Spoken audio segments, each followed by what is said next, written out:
¿Cuáles son cargas accidentales en las estructuras? Tres ejemplos de estas cargas accidentales son el viento, tales como huracanes, tornados, cambios de masa en el aire, también lo son los sismos, e impactos externos, pueden ser de aviones o carros, y esos cuentan como cargas accidentales que puede sufrir una estructura que no está prevista dentro del diseño estructural. Menciona los 4 métodos vistos en clase que se usan para análisis de cargas por viento en las estructuras. Describa cada uno de ellos. Los primeros son los métodos simplificados, que estos se llevan a cabo de acuerdo a los reglamentos de cada país y deben utilizarse, se utiliza una tabla que utiliza una presión de aire estándar para cada edificio de acuerdo a su uso y a la altura de dicho edificio. Y también tenemos los métodos analíticos. Los métodos analíticos provienen de una fórmula compleja que utiliza diferentes coeficientes relacionados con la topografía y da como resultado dicha presión, la presión que también sacamos en los métodos simplificados, para el diseño estructural del edificio. Y después tenemos el túnel del viento, que pues es básicamente un laboratorio, un espacio en el que se hacen pruebas con una turbina que inyecta aire controlado a un área donde se encuentra un modelo de la estructura, y así se pueden hacer diferentes pruebas.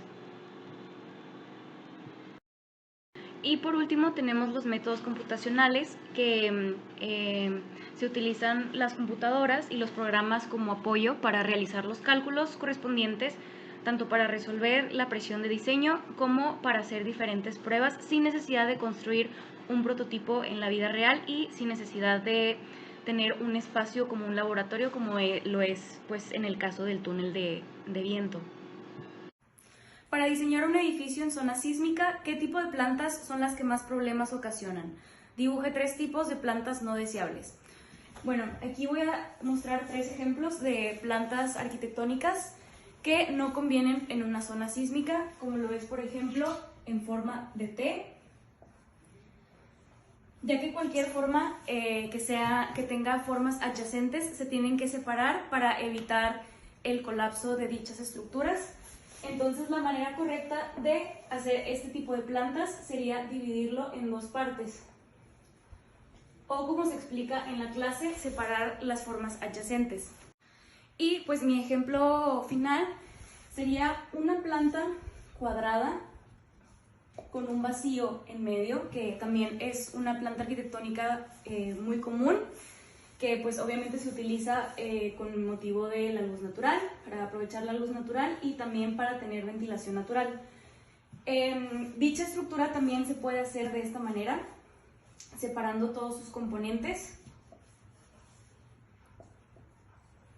y así evitaríamos el colapso en dado caso que sufriera de un sismo o cualquier otro fenómeno que tenga que ver con cargas accidentales.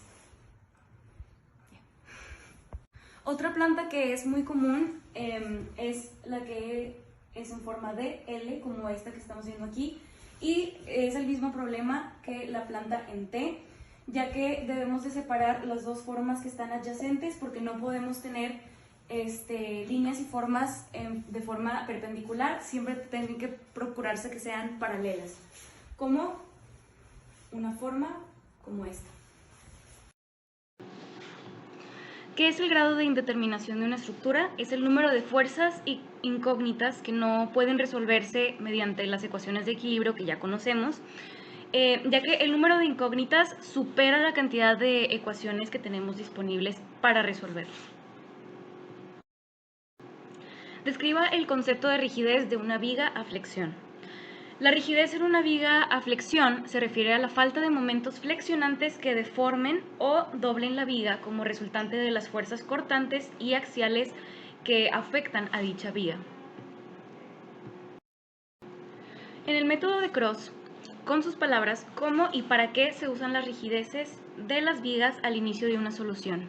Bueno, al momento de solucionar un problema con el método de Cross, Los factores de rigidez son necesarios para sacar los factores de distribución a lo largo del tramo seleccionado de la viga, y eso nos va a permitir calcular la suma de momentos ideal para que dicha viga se mantenga en equilibrio.